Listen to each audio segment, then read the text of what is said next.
নমস্কার।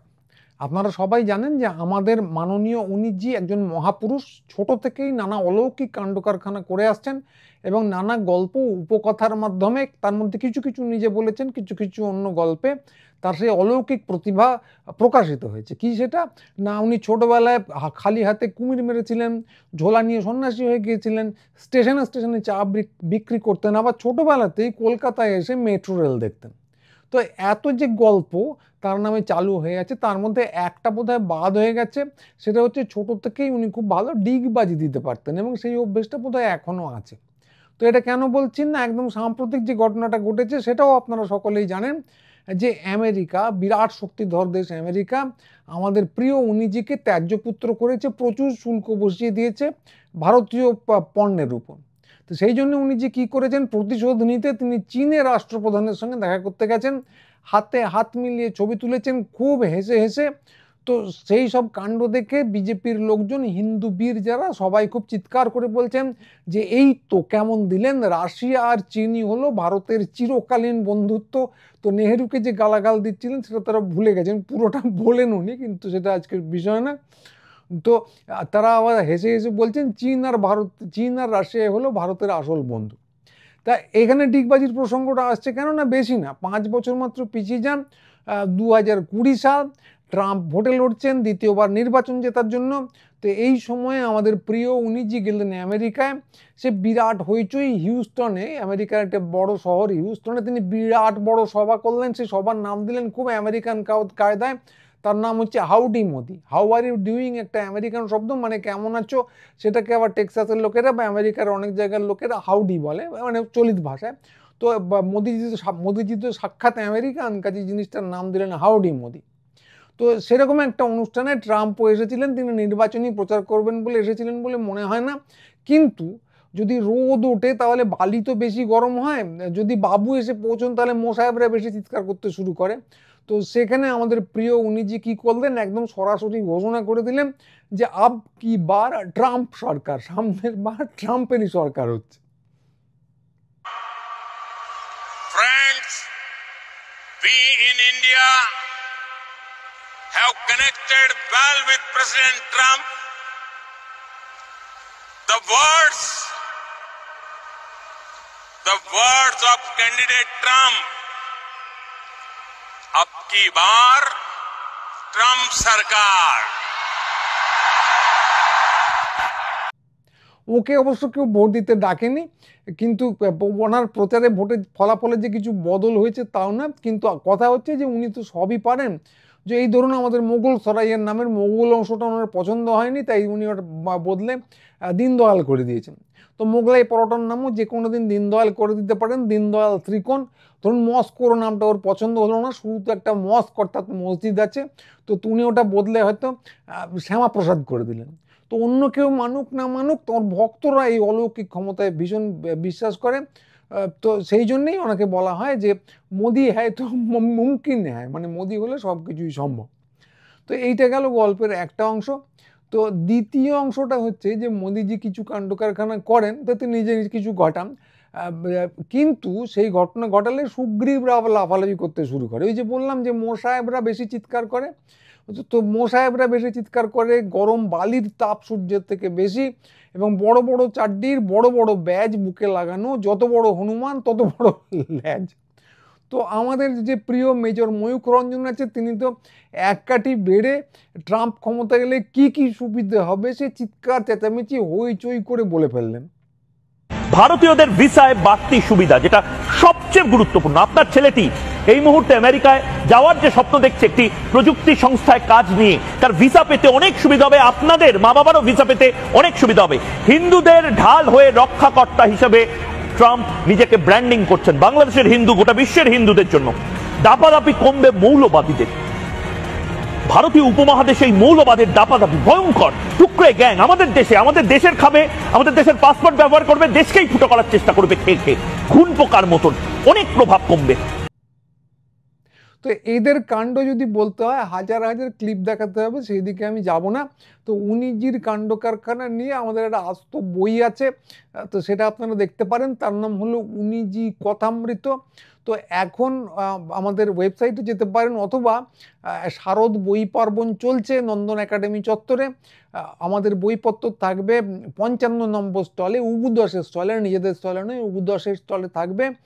তো তারিখ হচ্ছে 30 থেকে 7, তার মধ্যে কেউ যদি নন্দন একাডেমি চত্বরে যান আমাদের স্টলটা একবার ঘুরে আসতে পারেন, মানে উবুদশের স্টলটা। তো যাই হোক, এইটা প্রসঙ্গত বলে ফেললাম, আমরা কথা বলছিলাম উনিজিকে নিয়ে।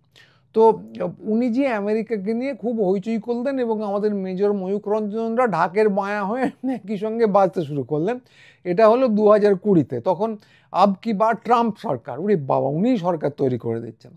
তো এই 2020 সালে আর একটা কাণ্ড হয়েছিল, সেটা আমেরিকাকে নিয়ে না, সেটা হয়েছিল চীনকে নিয়ে। তো 2020 সালের জুন মাসে কাশ্মীর সংলগ্ন গালওয়ান উপত্যকায় ভারত চীন সেনাদের সংঘর্ষ হয়, অনেকটা হাতাহাতি যুদ্ধের মতো হয়েছিল, আপনাদের হয়তো মনে থাকবে। এবং সেখানে 20 জন ভারতীয় সেনা নিহত হন। তো ভারতীয় সেনাদের পক্ষে এটা খুব খারাপ ব্যাপার, নিহত হন। এবং যথারীতি গর্জে ওঠেন আমাদের পরম প্রিয় প্রধানমন্ত্রী শ্রী শ্রী উনিজি। তিনি সরাসরি ঘোষণা করে দেন যে আগ্রাসন বা আধিপত্যবাদের যুগ শেষ হয়ে গেছে। চীনের আগ্রাসী নীতি সম্পর্কে তিনি একদম সরাসরি বলে দেন। এবং এটার পর থেকে মোদির সমস্ত রকম ভাষণে চীনের বিরুদ্ধে তার যে ক্ষোভ, ভারতের যে রাষ্ট্রবাদ, সেই সুর ক্রমশ জোরদার হতে শুরু করে, জোর থেকে জোরতর হতে শুরু করে, তার গলার আওয়াজ বাড়তে শুরু করে। এবং কীরকম বেড়েছিল না, শুরুতে চীনের সমস্ত অ্যাপ নিষিদ্ধ করে দেওয়া হয়েছিল। সংঘর্ষের পরপরই ভারত সরকার 59টা চীনে অ্যাপ নিষিদ্ধ করে। এর মধ্যে ছিল জনপ্রিয় অ্যাপ টিকটক, উইচ্যাট, এছাড়াও ছিল শেয়ারইট, ইউসি ব্রাউজার, এই সমস্ত কিছু ব্যান করে দেওয়া হয়। চীনের বিরুদ্ধে তখন চলছে প্রচণ্ড যুদ্ধ। তো সরকার জানিয়েছিল যে এই অ্যাপগুলো রাষ্ট্রীয় নিরাপত্তা এবং ব্যবহারকারীর তথ্য সুরক্ষার জন্য একটা বিরাট বড় হুমকি। তো এরপরে আরও অ্যাপ নিষিদ্ধ করা যায়, তার সমস্ত কিছুর হিসেব আমার নেই।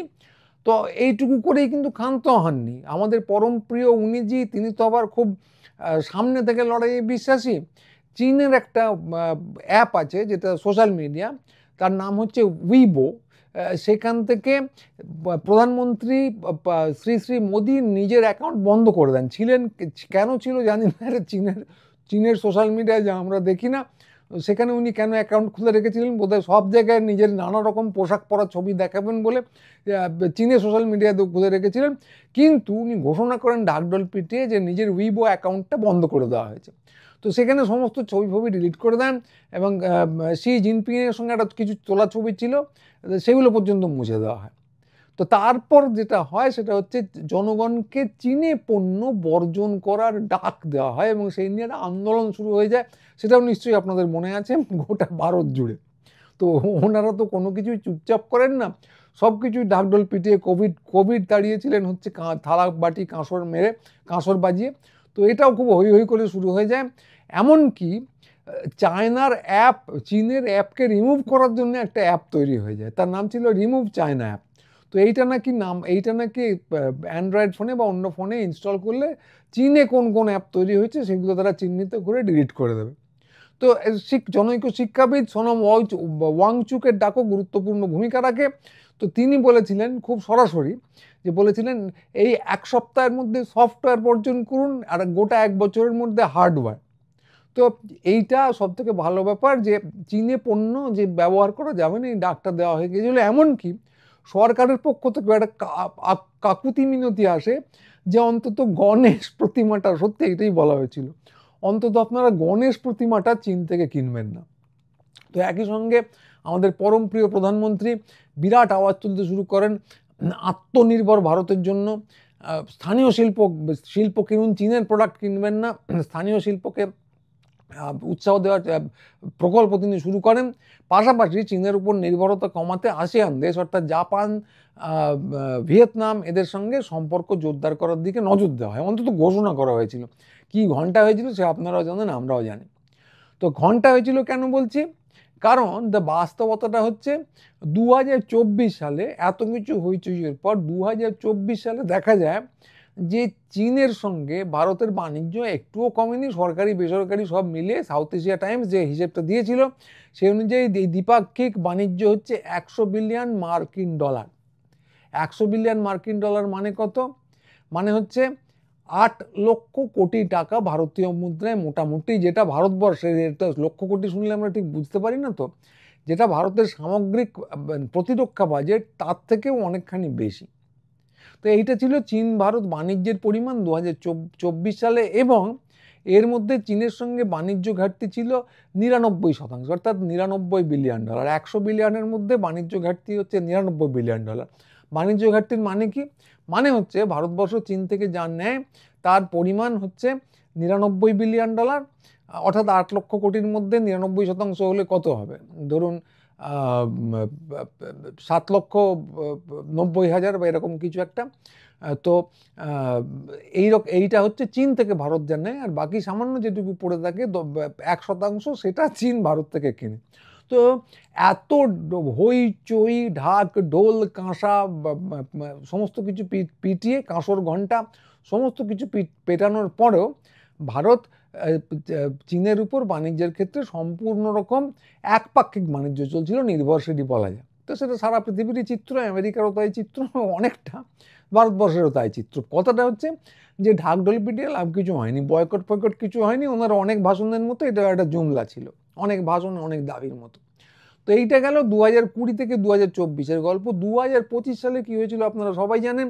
2025-এ ভারত পাকিস্তান একটা সংঘর্ষ হয়, এবং এই সংঘাতের পর ভারতীয় সেনাবাহিনীর উপপ্রধান এই কয়েকদিন আগে লেফটেন্যান্ট জেনারেল রাহুল সিং অভিযোগ করেন যে চীন পাকিস্তানকে ভারতীয় সেনার অবস্থান সম্পর্কে সরাসরি তথ্য সরবরাহ করেছে, অর্থাৎ সংঘাতের সময় পাকিস্তানকে গোয়েন্দা সহায়তা দিয়েছে।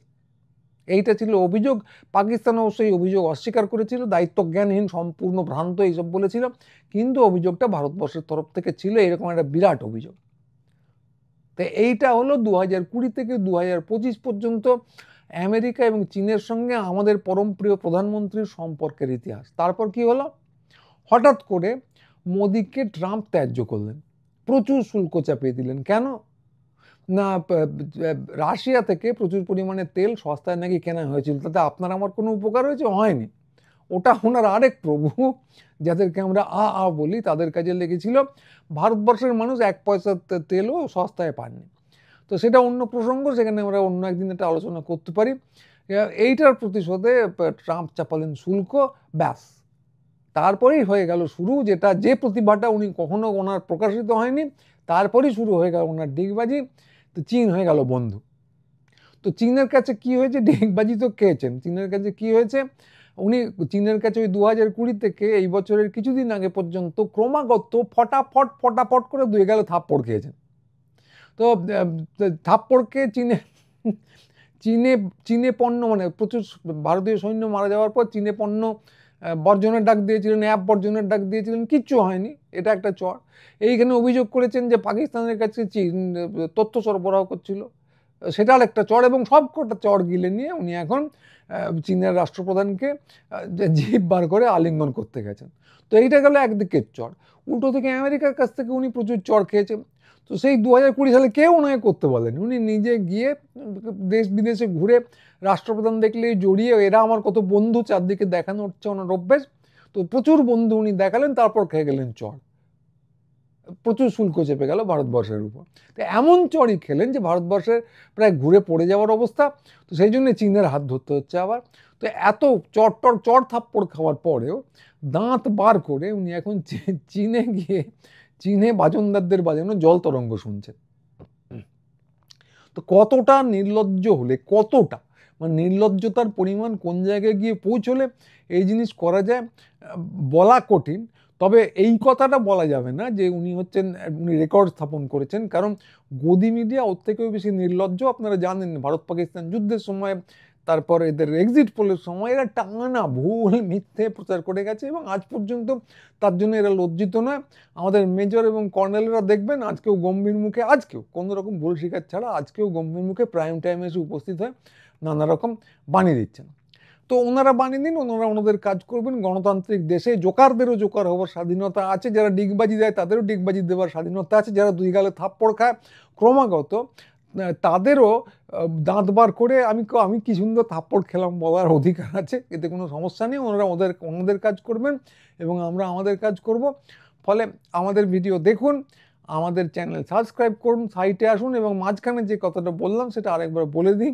সেটা হলো যে শারদ বই পার্বণ চলছে নন্দন একাডেমি চত্বরে 30 থেকে 7। আমাদের স্টল নেই, কিন্তু আমাদের বইপত্র থাকবে উপদাসের স্টলে, স্টল নাম্বার 55। একবার যদি ওই চত্বরে আসেন তাহলে অতি অবশ্যই ঘুরে যাবেন। তো সবাই ভালো থাকবেন। পরের ভিডিও নিয়ে খুব তাড়াতাড়ি আবার আসবো। আজকে এইটুকুই। নমস্কার।